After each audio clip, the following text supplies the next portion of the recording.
నమస్తే, welcome to Sakshi exclusive. Hi friends, నేటి digital యుగంలో ప్రతి ఒక్కరి చేతిలో స్మార్ట్ ఫోన్ ఉంటుంది. ఉదయం లేచింది మొదలు రాత్రి పడుకునే వరకు సోషల్ మీడియాలో వచ్చే వేలాది పోస్టులు, రీల్స్, వీడియోలను చూస్తూ గడిపేస్తూనే ఉన్నాం. కానీ ఈ వేగవంతమైన ప్రపంచంలో మన బలహీనతలను, మన ఆసక్తిని ఆసరాగా చేసుకొని సైబర్ మోసగాళ్ళు ఎలాంటి సరికొత్త ఎత్తుగడలు వేస్తున్నారో ఎప్పుడైనా గమనించారా? ఇటీవల సోషల్ మీడియాలో ఒక సంచలన పోస్టు తెగ చెక్కలు కొట్టింది. అదే పోస్టు నెటిజన్స్ వద్ద నుండి కోట్ల రూపాయలు కొల్లగొట్టేలా చేసింది. అది ఎలా జరిగింది, ఆ వివరాలు ఏంటో ఈ వీడియోలో చూద్దాం. వీడియో అయితే ఎక్కడ స్కిప్ అవ్వకుండా చూడండి. ఓ వ్యక్తి ఇన్స్టాగ్రామ్లో ఖాతా తెరిచి ఒక నిర్ణీత తేదీన ఏదో ఒక పెద్ద అంతర్జాతీయ రహస్యాన్ని బయట పెడతానని ఊదరగొట్టాడు. లక్షలాది మంది ఆసక్తితో ఆ ఖాతాను ఫాలో అయ్యారు. ఆ రహస్యం చూడాలంటే టెలిగ్రామ్ ఛానల్లో చేరి డబ్బులు తనకు చెల్లించాలని షరతు కూడా పెట్టాడు. తీరా వేలాది మంది డబ్బులు చెల్లించి చూస్తే అక్కడ ఎలాంటి రహస్యం లేదు, సమయం ఎంతో విలువైనది అనే ఒక సాధారణ వీడియో మాత్రమే కనిపించిందని ప్రచారం జరిగింది.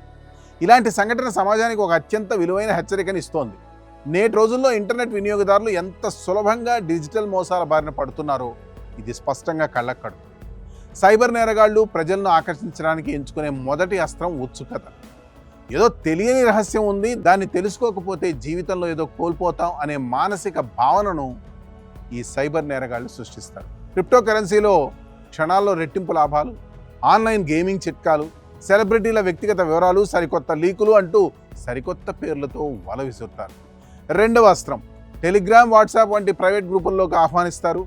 సోషల్ మీడియాలో భారీ ప్రచారం చేసి అసలు సమాచారం కావాలంటే ప్రైవేట్ లింకులు క్లిక్ చేయాలని లేదా టెలిగ్రామ్ ఛానల్లోకి రావాలని కోరతారు. అక్కడ డిజిటల్ టోకన్లు, చిన్న మొత్తాల చెల్లింపుల పేరుగా ఒక్కొక్కరి నుండి వందలు, వేలు, లక్షల రూపాయలు వసూలు చేసి చివరకు మాయమైపోతారు. ఒకసారి ఆలోచించండి, నిజంగా ఏదైనా విలువైన సమాచారం లేదా రహస్యం ఉంటే అది ఇలాంటి అనధికారిక గ్రూపులలో డబ్బులు తీసుకొని బయటపెడతారా? ఎవరైనా ఒక అజ్ఞాత వ్యక్తి ఆన్లైన్లో చెప్పిన మాటలను గుడ్డిగా నమ్మి డబ్బులు పంపడం ఎంతవరకు సరైనది? డిజిటల్ ప్రపంచంలో సురక్షితంగా ఉండడానికి కొన్ని ప్రాథమిక నియమాలను తప్పనిసరిగా పాటించాలి. ఏదైనా పోస్ట్ లేదా రీల్ మిమ్మల్ని విపరీతంగా ఆకర్షిస్తూ డబ్బులు చెల్లించమని అడుగుతుంటే క్షణం ఆగి ఆలోచించండి. అనధికారిక టెలిగ్రామ్ గ్రూపులు, థర్డ్ పార్టీ లింకులను ఎప్పుడూ క్లిక్ చేయొద్దు. ఆన్లైన్లో పరిచయం లేని వ్యక్తులకు, తెలియని ఛానళ్లకు ఎలాంటి డిజిటల్ రూపంలోనూ డబ్బులు బదిలీ చేయవద్దు. సోషల్ మీడియాలో వచ్చే ప్రతి వార్తను నిజమని నమ్మకుండా అధికారిక వర్గాలు లేదా మీడియా ద్వారా ముందుగా ధృవీకరించుకోండి. సాంకేతికత మన జీవితాలను సులభతరం చేయడానికి ఉపయోగపడాలి తప్ప మన కష్టార్జితాన్ని మోసగాళ్ల చేతిలో పెట్టడానికి కాదు. ఆన్లైన్లో అప్రమత్తత మాత్రమే మనకు నిజమైన రక్షణ కవచం. ఉత్సుకతతో కాకుండా వివేకంతో ఆలోచిద్దాం. సైబర్ మోసాలకు దూరంగా ఉందాం. That's all for today. This is Harikrishna signing off for Sakshi exclusive.